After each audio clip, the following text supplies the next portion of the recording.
This week's news from the tubes on F5 Live Refreshing Technology is proudly powered by Malwarebytes. Whether you use a PC, a Mac, or a mobile device, Malwarebytes Premium is the company's strongest protection ever. It fights threats that traditional antivirus software can't stop, plus it actively blocks threats like worms, rogues, dialers, trojans, spyware, and a whole lot more. It allows you to use your computer and mobile devices with confidence and peace of mind. To learn more and to get a special price, you can go to f5live.tv/malwarebytes. This has been an interesting week for content on social and communications platforms. Two major platforms had to make pretty strong content-based decisions based on their community guidelines, and both of them seem to have erred on the side of blocking and not allowing, which we have seen more of recently. Twitter has always kind of always erred on the side of blocking content. If there was a question about their content policies, in fact, they referred to it as editorial decisions, which makes them sound like a publisher, but we won't get into that aspect of things. This week, there was a hack of a Daily Wire journalist. Matt Walsh's phone was hacked, either with assumed SIM duplication. I don't know. I speak English, I promise. Somebody either duplicated his SIM, cloned his SIM, or gained full access to his maybe iCloud account. I assume he has an iPhone. I don't know that to be true, but I'll make that assumption. And accessed at least 10 years worth of personal information, emails, Twitter account, went on as Matt and tweeted. Then there was a journalist who, and there's a fine line here, this is where the editorial decision comes in, who was in contact with the hacker, wrote about and published an article, and then shared said article about that experience, which kind of is borderline on Twitter's policies against hacked material.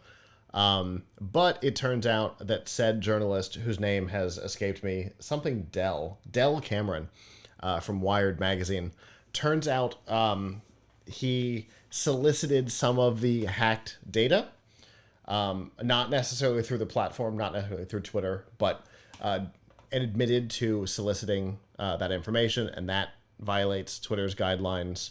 And because Matt Walsh is not a politician or a big prominent figure, does not fall under the exception for newsworthy, because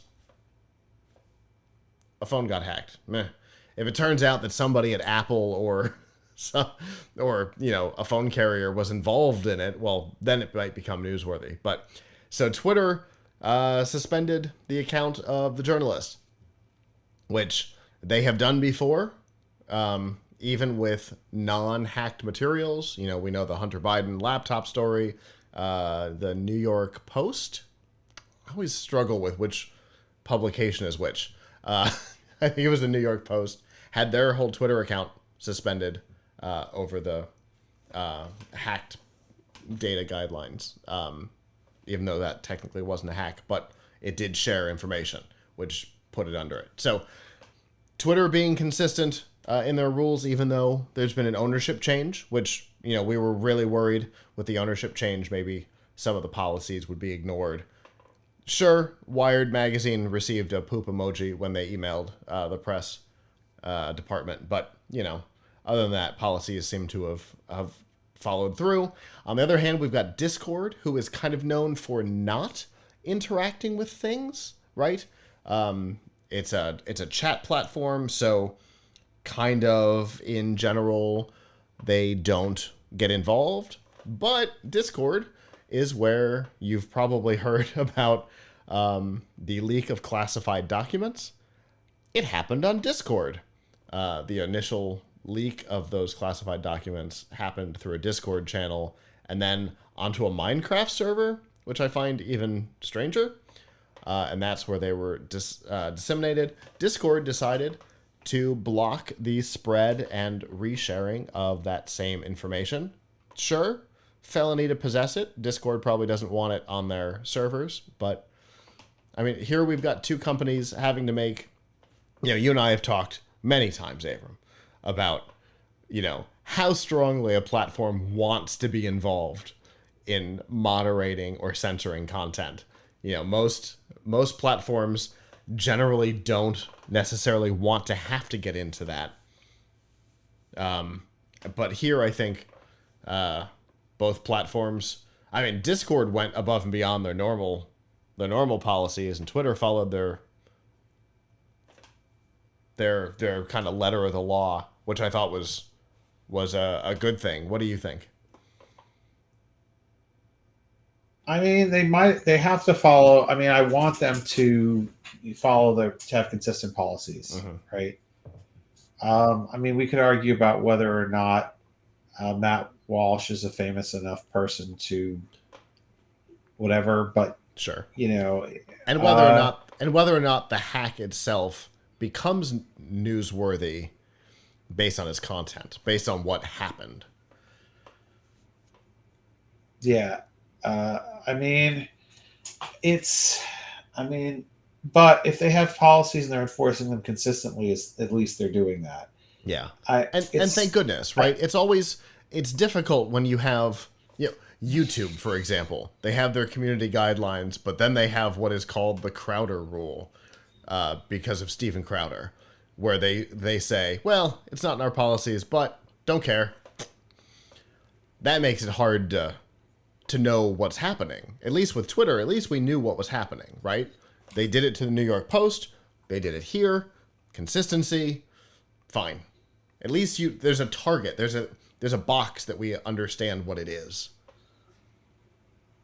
You may not agree with their policy, and I don't, one way or another, but at least there's a thing that we can aim at that we understand. Yeah. At least. So, they haven't been nearly as consistent with their little blue check thing that we could talk endlessly about, but. Yeah. Both the inside and the outside of that organization are crumbling. I didn't own any stock in it. I am not an investor. I don't tend to use Twitter that much. So for me, it's been, popcorn and a nice fire and everything's fine to watch from a distance. But here we had a surprising consistency. So the one that I'm most interested in is Discord. Twitter's being Twitter. Okay. But Discord kind of changed their norm. There are whole Discord channels dedicated to all kinds of illegal and illicit material. And Discord just kind of, not my problem, right? They duck in the corner and they go, yeah, is that happening on our platform? You're going to have to prove it to us. But in this case, they are actively going out of their way to make sure that these, 10 documents or whatever, are not being shared through their platform, because it became one of the primary ways of distributing it once the Minecraft server dumped the files. We've got a member of the military probably going to prison over this, right? Being charged under the Espionage Act, I think. Over sharing these documents. It's a big deal, and it's good that I think it's good that Discord recognized what a big deal this was and acted differently from normal. Twitter being Twitter, I don't think is that big of a story, but Discord not being Discord, I think, is a bigger story. Yeah, I mean, well, look, they don't want to become known as a source of, I don't know, espionage, They right? don't want to become WikiLeaks 2.0. They don't want to be the place where people go to leak classified documents. Yeah, exactly. They don't want to be that. Yeah. That's not it's not really what they would want, I think. Yeah, that makes sense. I mean, that's a solid enough explanation for what's going on. And I think, obviously, I think it's the right move. Both because I think them having it on their servers might even classify, might even fall under the Espionage Act, even if they're not the ones that put it there, if they weren't active in removing it. But they also don't want the PR. They don't want the stamp, especially right now where they're doing the whole, we're the everything platform, right? We're not just for gaming. We're the everybody can come to Discord and talk. Except if you're trying to undermine the government. There is a line, and mostly if people know about it.